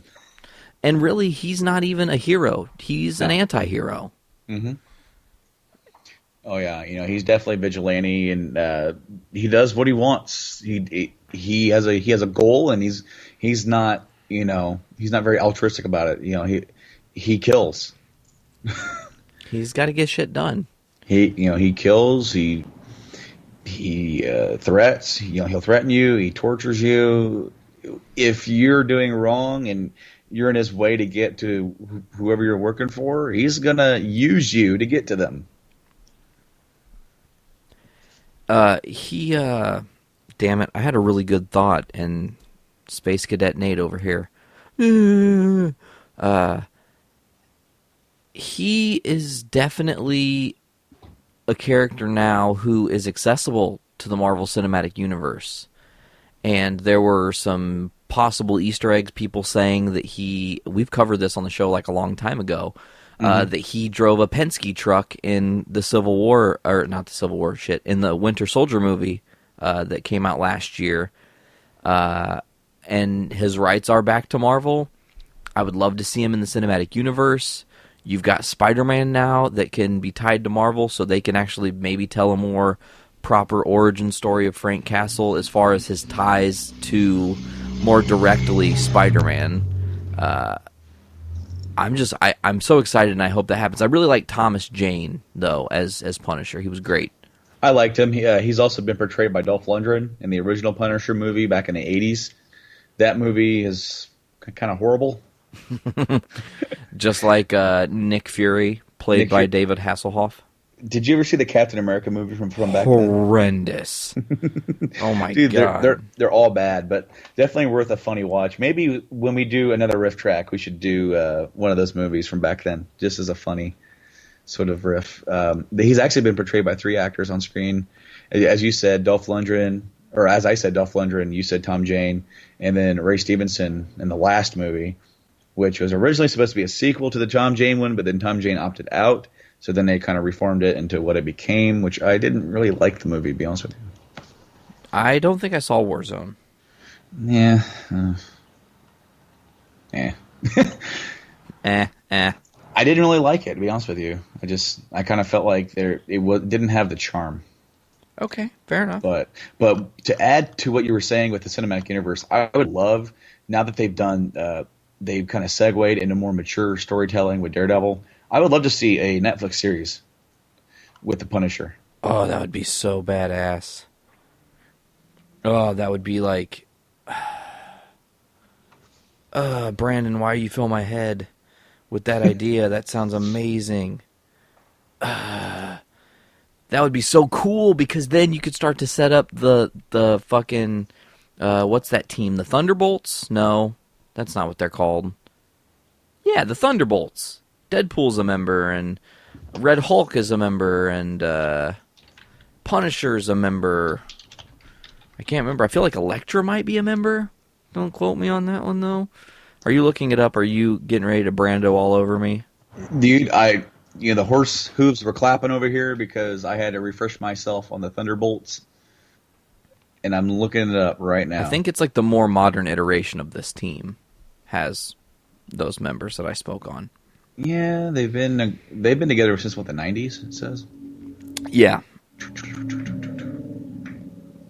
And I feel like they were at one point like after Civil War or after Secret War or after it was either after Civil War or Secret Invasion. Norman Osborn was the leader of the Thunderbolts. Here's a Civil War.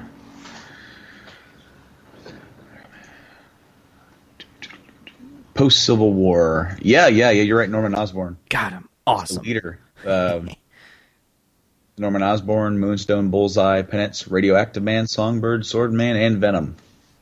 Venom. Awesome. All right. Well, Brando, I'm going to go ahead and move on to our number 15 pick. Interestingly enough, the only thing I'm going to talk about is not even the comic side of him, because I don't really know that side. You're probably going to be more, really, you know who would be perfect to have on today for this one specific character? Rob. He would fucking school us like the smart motherfucker that he is about Green Arrow. Oh shit, Green Arrow's our number 15. So Oliver Queen is the Green Arrow in the comic books, in the TV show. He was Oliver Queen in Smallville. The character, to me, growing up, the long blonde facial hair guy never really did it for me. And when Arrow came out a few years ago, and I jumped in at the beginning, I was like, okay, well, this guy doesn't look goofy like that, so that's a plus. Secondly, that guy doesn't look goofy like that, that's a plus. So I was instantly drawn. Again, I fell out and then came back to it, and again, this show is probably one of my favorites that I watch. But man, Oliver Queen on the TV show, honest to goodness, has made me really, really consider diving in and buying as many Green Lantern or Green Arrow comics as I can find. There are too many greens on this list. As many Green Arrow books as I can find, even if I just go trades and don't worry about single issuing it, just so I can read interesting stories, because I'm drawn to the character. I like the mythology behind him. He is definitely a character that has been involved with some good stories in the past. And of course, I've said this before on the podcast, such a huge mark for the Dark Knight Returns story. He appears in that as a one-armed guy. And also, they talk about how Superman had to take care of him because he was the one guy that didn't go along with the new orders to quit superheroing it up. So they don't say it, if I remember correctly, but it's assumed that he lost his arm to Clark. Ugh, and how dark. Well, still, but then he's also the guy who really is the sort of the secret plan for Bruce's fight against Superman in that book, because he shoots an arrow with kryptonite, and when it hits him, it turns into like these little spores, and Clark breathes it in. Very interesting. I've enjoyed the character. I've never been a huge fan, and I'm really liking how the new iteration for the television show has really gotten people interested in him, where I know people who aren't really into comic books who really love that show, along with Flash, because of just how the way CW is handling it. Yeah, I mean, Greg Berlanti, Andrew Kreisberg, and Mark Guggenheim writing those shows and producing those shows and directing the episodes and knowing how to tell a really ever-evolving story. I mean, you said it a few weeks ago, these 23-episode seasons of shows kind of drive you crazy, because it's like, God, they drudge on, but really, with these shows, they keep it fresh. I mean, aside from the really slow backstory that they had to tell this season in Arrow to build on what I think is going to be a moment that you're going to lose your mind over when you get there. I mean, it's just very intelligent, to the point writing, and they know what they're doing, and they know how to do it. But Green Arrow, awesome character. I mean, just from what I've seen in the TV verse, I will be picking up some of his books. If any of our listeners have any suggestions on what I should read, please feel free to send them to us. Our email is journeyintocomicspodcast@gmail.com. Don't forget the S on comics. It's not Journey Into Comic. Also, you can hit us up on Instagram. Find us on Twitter now, even though we hardly use it. Facebook's really another good place to find us. So, yeah, if you're a listener of our show and you're like, I've got a Green Arrow book that Nate would really like to read and Brando would probably like to read, send them to us. Let us know what's good, and we'll check it out. We've got this thing called the Comic Club that we do that we could review your pick if it's good enough. Right? Oh, yeah. All right, so moving on to our number 14 pick. Oh, yeah. I really enjoy this character, and he is a character who is separate, really, from all the other characters. Somebody who sort of stands on his own and not associated with the DC or the Marvel guys, and we're talking about Spawn. Yeah, I think he's only, one of... Let me double-check this real quick. He's only one of 3 characters that aren't Marvel or DC affiliated. That made the list? That are list? on the list, yeah. I mean, we had Invincible. He's an Image Comics guy. We also had Rick Grimes. He's an Image Comics guy. And then now we have Spawn. He's an Image Comics guy. A lot of love for Image, I guess, for the non-DC Marvel guys. But, you know, what gets me about Spawn is that he was created in an era where the comic book industry was kind of at its low point.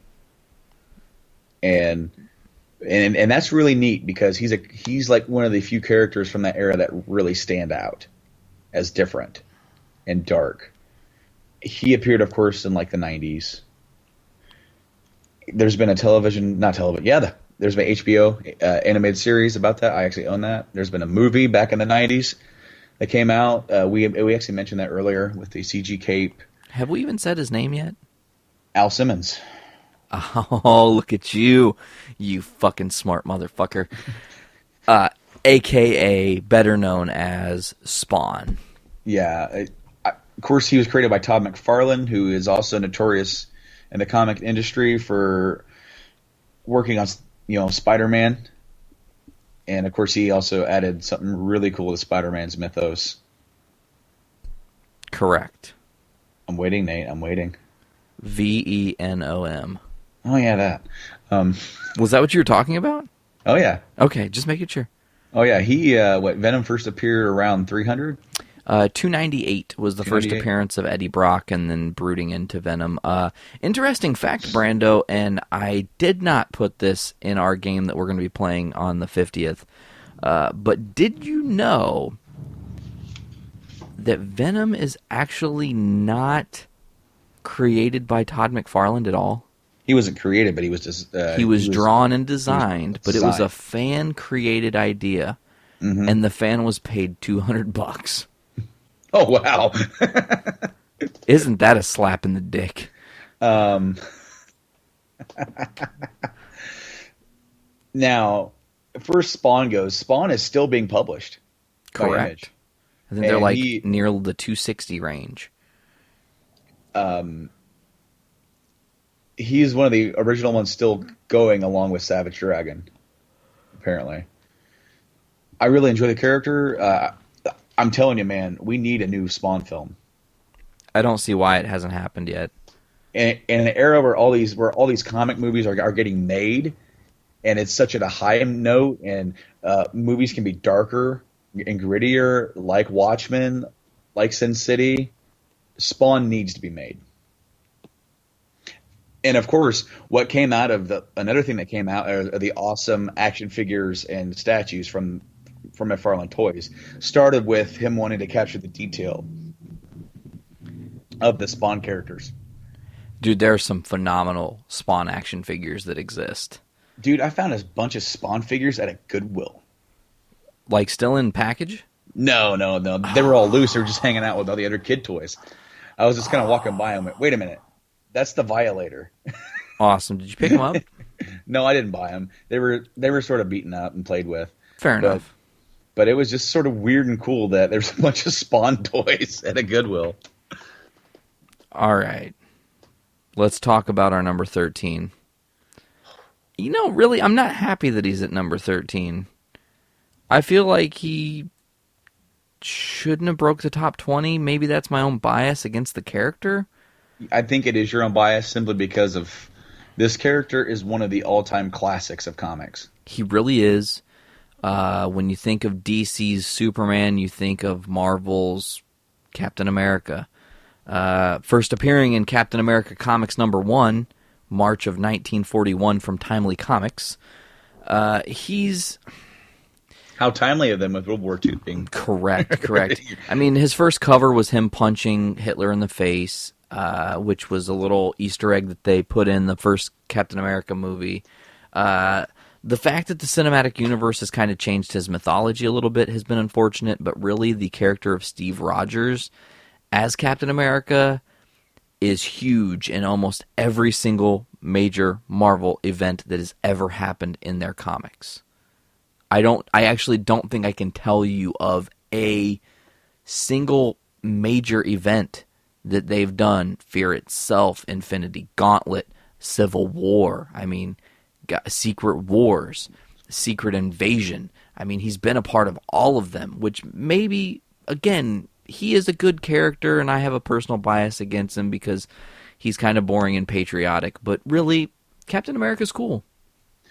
You know, it's the same sort of stigma as Superman, and they've sort of changed that around for Captain now, and that, like with the new movie universe and everything, where he's a little bit more popular. Superman has a stigma among diehard fans of him just being very boring, because when you have Superman, why do you have anybody else? But he's their staple, you know. He's their cornerstone, and the same thing with Captain. It's like when you see Marvel, it's almost like Disney saying, "Okay, we're not going to give a crap about Mickey Mouse anymore." No, absolutely not. Mickey's going to be he's going to be your front and center with all of your other characters around him. So the fact that he's at number 13 to me is, you've got to think about, the impact that this character's had over the, what is it, 60 years, 70 years? So the fact that for all of us that are doing this list, and we're all sort of around the same age, I think. Yeah, for the most part. I mean, I don't think anybody's, too far out there. We don't have any, 80-year-olds that did anything. Well, dude, and that would be cool to kind of hear some of their lists, but... Yeah. It shows you the impact that he's had for him to be so high on the list. Do you know how many teams he's been on? Dude. I'm going to list these teams. He's been on All Winners Squad, Avengers United Squad, Illuminati, The Invaders, Londu, Luckman, and Lake, New Avengers, Project Rebirth, Redeemers, S.H.I.E.L.D., Secret Avengers, Secret Defenders, and a part of the U.S. Army. Holy shite. Hey, man, when you've been around as long as Cap. Gets his fill and joins any team that'll keep his old ass. I tell you what, the fact that he's a part of the Illuminati... Well, Marvel's Illuminati. I know. I was making a joke. I know you were. I was like, dude, that tells it right there, dude. Captain and Beyonce. Caponce. Dude, Caponce and the Illuminati, dude, they're front and center, dude. They're taking over. Yeah, with all the single ladies. And what's funny, okay, what's funny including is that, Agent Carter. There's another one on here that I was not aware of this character, a Demolition Man, which I might have heard of before, but when I just saw the name sitting there, it made me think of like the Stallone movie. Did you click on Demolition Man's picture? He looks like Wolverine. It's fucking Wolverine with Daredevil's colors and a giant Daredevil D on his chest. What the fuck is that? Oh, well, his name is Dennis Dunphy, and that's a stupid-ass name. He was born in Lincoln, Nebraska. That tells it all. Okay, but... He's a member of the Night People. And it says that he became the Demolition Man and teamed up with Captain America to investigate Power Broker, Inc. His costume was intentionally designed so the body was a duplicate of Daredevil's first costume, and the hood was a knockoff of Wolverine's. They didn't even fucking hide it. They're like, we're out of ideas. Let's draw two names from a hat, and that's his fucking outfit. Let's do it, Oh, it's fantastic. Fantabulous. Number 12, Brando. Number 12, I really thought was going to be top 10. Well, she's close. I mean, super close, but dude, number 12. I love this character. I love all iterations of this character.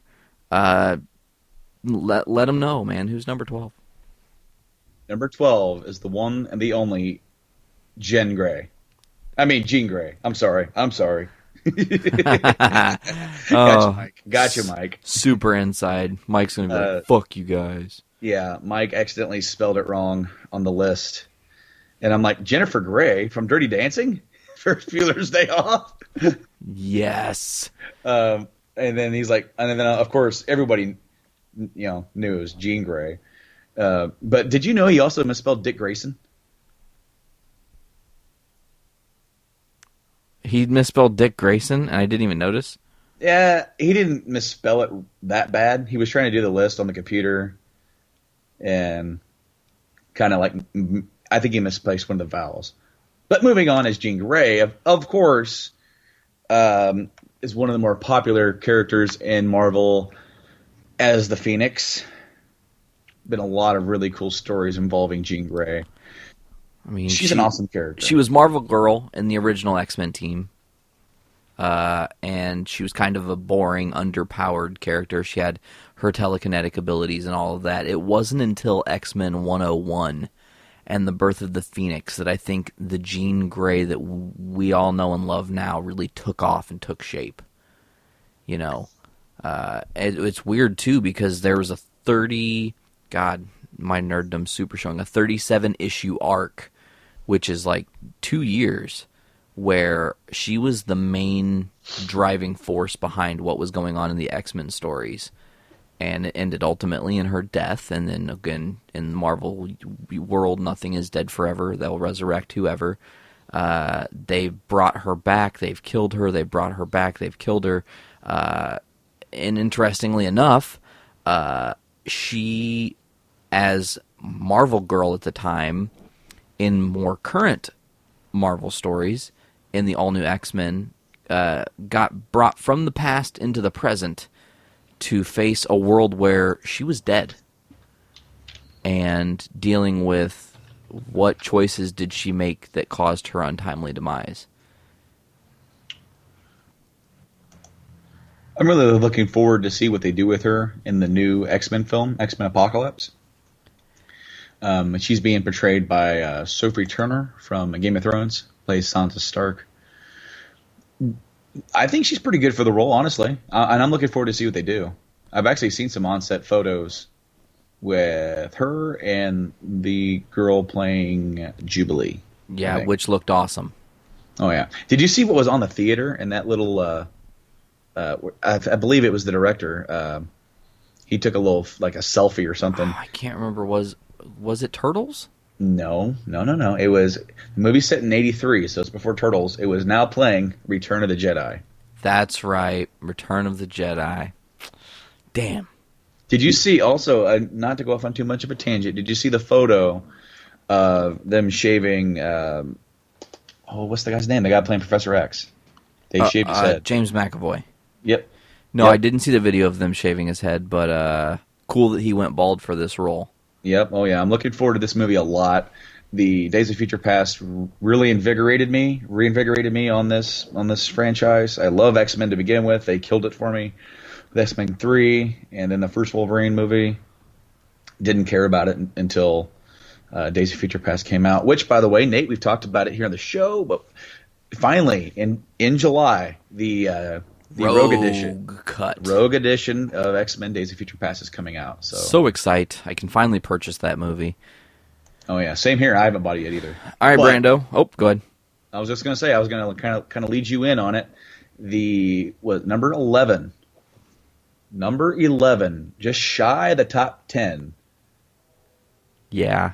You want to let them know who it is? Yeah, before I let him know, here I want to mention one small little fun fact, a micro tangent before we speed through the end of this podcast. We try to keep them under 2 hours, but we like to talk, so it happens that way.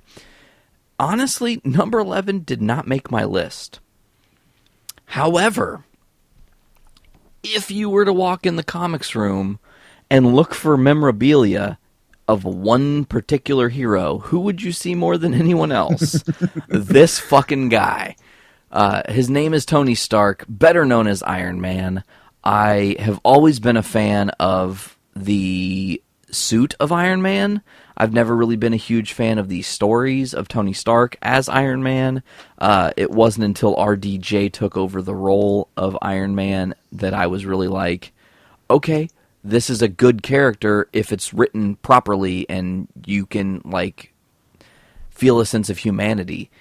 So I'm not surprised he didn't make the top 10 at all, because our top 10 is just jam packed with like star after star after star, in my opinion. But Iron Man's badass, man. I love the Hulkbuster. I love all the different Iron Man armors. Adi Granov being the guy who reinvigorated the look of Iron Man and drew the concept art for Marvel for the movies. Adi does a ton of badass variant covers for comics. I have a lot of them, a few of which he's signed. So yeah, man, I dig Iron Man. I just didn't dig him enough to put him on my individual top 25 list, which, by the way, our top 25 lists that we've been posting have been kind of controversial. Dude, I've had people going on when I repost them on my wall, or when I post them on the Journey into Comics wall, and people are like, oh, well, that's dumb, so-and-so didn't make the list, or so-and-so should have been higher, and it's like, hey, fuckers. Individual top 25s. This is not the end of the fucking road, you know? Yeah, no, this is just what we personally sort of feel like. And this wasn't an easy list to make. Of course, we've been posting these from pretty much friends of the podcast, listeners, past guests, future guests. He didn't make my list either, Iron Man. Which is funny. You mentioned that you didn't even get into him until RDJ took over the role. And in fact, the director, what's his name, Jon Favreau? Jon Favreau, yeah. He's the one who really wanted RDJ for the role. The producers, Kevin Feige, Avi Arad, when people involved, they were second guessing that. They weren't sure if that was the right move. And obviously, it was the right move, because honestly, this is the movie that kickstarted the Marvel Cinematic Universe. And did it well, too. Absolutely. Unfortunately, the sequels, I actually honestly haven't seen 3. But I saw Iron Man 2 and was very disappointed. 3 is what it is. It was more of a blockbuster movie to make a blockbuster movie than it was a good Iron Man story to tell a good Tony Stark story. I really felt like the second one, and it was just rushed out. I felt like they were like, oh, cool, we have a good movie. Let's make another one right now. Yeah. And Crimson Dynamo. I thought, for sure, he's the most, well-known villain, next to the Mandarin, against Iron Man, and no Crimson Dynamo. It's just weird to me. Even to this day, we have no Crimson Dynamo in the universe, but that's neither here nor there.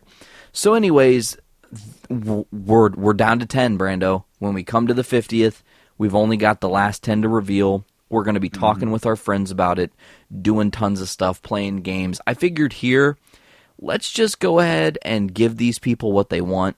Let people know kind of what's going on for the next episode. We are taking a week off. In us taking a week off, here's what I'm going to let people do, or ask people to do. Go back and listen to some of your favorite old Journey into Comics episodes. They may not be fucking ultra relevant now because, movies have already come out that we talked about, or comics are already, well into different story arcs than were then. But we still cover a lot of fun stuff, talked about things, had fun. There were the holiday bullshit episodes that were great to do. The riff tracks episodes were fun. If you're a new listener and you've got this far on the podcast, there's a whole 48 other episodes to explore in your journey into comics. So go there and do that, Branda. We're going to speed run the fuck out of this right now. But let's talk about what's going on the 50th. First of all, we've got a guest host, an official guy who's going to be in the entirety of the show. He's not just going to be for 15 minutes here or there. He's got a major role in this 50th. Who do we got coming as our official guest host? It was our very first guest on the podcast. Of course, the last podcast that you and I did, you made error number 897. Yeah. Saying that Westicles was the first guest. Actually, it was Silent Rob. In fact, he was so quiet you didn't even know that he was on the show. That's why you said Wes. I think also because his major talking point happened when I went to take a piss at your house. It got edited out, which was one of the few times we had to use the power of editing. But Yeah, dude, it was neat. I was able to sort of just edit you leaving the room, so you never even really knew that you were gone. But no, Rob is a very quiet guy, and he's been a part of the podcast. He's helped us out with the Civil War debate that we did with that episode. He's been on a few episodes. He was on the first holiday bullshit episode. So he won the first holiday bullshit. Yes, he did. He was the inaugural holiday bullshit champion. He was, and of course I took the second one. Yep, and maybe we'll do a third. We'll see how we're feeling. I'd like to do another one at some point. But of course, we only felt it was right. Really, we have so many people that we're trying to bring on the show. People we've had on as guests before. We wanted to really make this episode an extravaganza, and it was only right to have Rob as a guest host, and to avoid. The idea of having so many people on is to just get some conversations going, and Rob is such a quiet guy. I mean, he was on the Baller Minutia I Am Taco episode and barely said a word because we were also just entrapped with what we're talking about. And anytime he had a point, we already made it for him. Yeah. But as host, he'll be able to participate, and it'll be a good time. All right. I'm looking forward to it. So here's what we're going to do now, Brandon. You're going to read the first guest I have listed, and then we're going to alternate till the end. All righty. Appearing first, as the first guest, will be our friend Mike. And then Seek's going to show up. And then a guy that's only been on one episode, the Journey into Metalcast, Blaine. Blaine, those three are going to take part in a fun game that we're going to be playing. That we've played once before. We're going to play it again, Movie Mashup. It's where we take generalized sentences. Okay, so I think I gave this one to you in the first time we played it, but this will be a little bit different now. So in what movie did Doc Brown eat dinner with Chuck McGill, right? And then you would go, oh, that's Clue, and that's Christopher Lloyd and Michael McKean. Bingo. So those guys are going to get a point if they can name the movie and a point if they can name both actors. Mm-hmm. If they can't do any, or if they are stumped, they lose their chance, and the next person that wants to answer and can correctly answer gets the remaining points. Right? I think that's how we're doing it. Yep. Okay, and then in the second half, we're going to do another game, but we've got Wes coming back. Wes is indeed back, and joining Wes will be our friend Nick. And because I think this is the perfect pairing of three people, Shuddy Boy will be our other Skyping guest. Now, coming with Shuddy, just for a few minutes, as a little special surprise appearance for you folks. It didn't take as much planning as I thought, actually. I kind of figured with his busy-ass schedule that it was going to be much more difficult. But Kevin Kraft, a.k.a. Cumtard, the Cumtardian from Sector Cumtard on the Jason Ellis Show, or Kevin Kraft from Mad Scientist Party Hour, more personally as I like to know him, a good friend of ours, is going to officially be on the show. He'll Skype in the early part of the second half of the episode, just, say hi, have his first appearance, have a little bit of a talking role, and then we'll continue on with our games where we're going to go into Fact or Crap. Fact or Crap is a game that we played. I believe it was the first episode I was on, or it was the part 2. Yeah. The first episode I was on. Yeah, and I've dug really deep and found some interesting facts or craps, depending. Yeah, and how that game is going to work is that everyone's going to answer each one, and they each have a 50% chance to get it right or wrong. And the way they're going to answer so that no one can kind of Shanghai off other people's answers, they're going to write it down. And then we're going to go one by one and reveal what they wrote down. Shuddy will go first because he's not in the room with us. Yep. And then the people in the room with us will show us their answers and read their answers. Yep. And then that's how it's going to be done. Whoever has the most points wins. And then in between all of this, really can't give anything away, but we're going to be adding a new segment to the show that I'm hoping is going to become a staple from now on anytime there's a new guest on the show. We're going to be doing something that I called Random Origins, and you guys will be hearing more about that next week. Actually, no one except for me and one other person knows the details of this game, of what we're planning, on how we're doing it. And it's not even Brandon. Brandon, you don't even know. No, I don't. What's interesting is that I'm also planning something for the show that you don't know. You fucker. And I've actually been working on this for a month. Holy shit. And that's the reason why any of our fans and followers that watch us on YouTube, there has been a lack of YouTube activity. This is why. All right, cool. Because I've had very small amount of personal time. We've been, of course, the news is out. I'm expecting a baby coming, so we've been doing a lot of preparation in the house to get ready, to get rooms ready. So it's been a lot of not a lot of whole personal time to sit down, but I've been working on something for the 50th episode for about a month. And because of that, there's been a lack of YouTube stuff. So this new segment that I'm doing, I have a lot of pride in, and it's going to take some work to get done because it's not done yet. But I'm very, very excited to present that. Hell yeah. All right, guys. Well, we're going to go ahead and wrap this up now. Make sure to check us out on Facebook, searching Journey into Comics Podcast, Instagram at Journey into Comics, Twitter, JIC Podcast. Where else are we? You can make sure to subscribe to us on iTunes. Give us a 5-star rating. Let us know what you think about episodes. We want to improve and always be better for you guys. Don't forget that we are continuously posting the individual top 25s, so you can see the people that created our top 50s individual lists and know what people who've been on this show or future guests or past guests or friends or listeners or loved ones, what they voted on and who they like as their favorite characters. Some things might actually surprise you. Brando, you got anything else, buddy?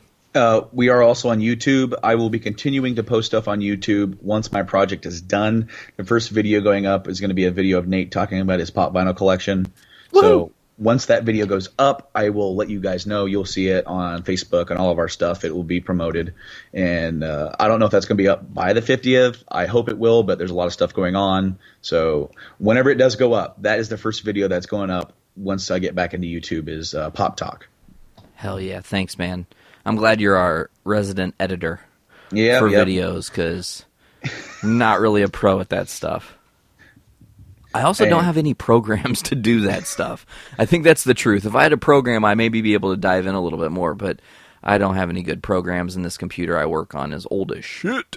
Well, you know. I think it's a 2008. Is that weird that 2008 is now old as shit? I mean, for a computer. Well, I mean, when you think about it, in like 3 years, that's going to be 10 years ago. Damn, that's nuts. Holy shit, that's weird. Okay, anyways, dude, we're going to be texting later, and I come up with any fun, funky name ideas for this Hodgepodge episode 49. We talked about a lot of different shit, but as always, I'm Nate. I'm Brando. And thanks for listening, guys.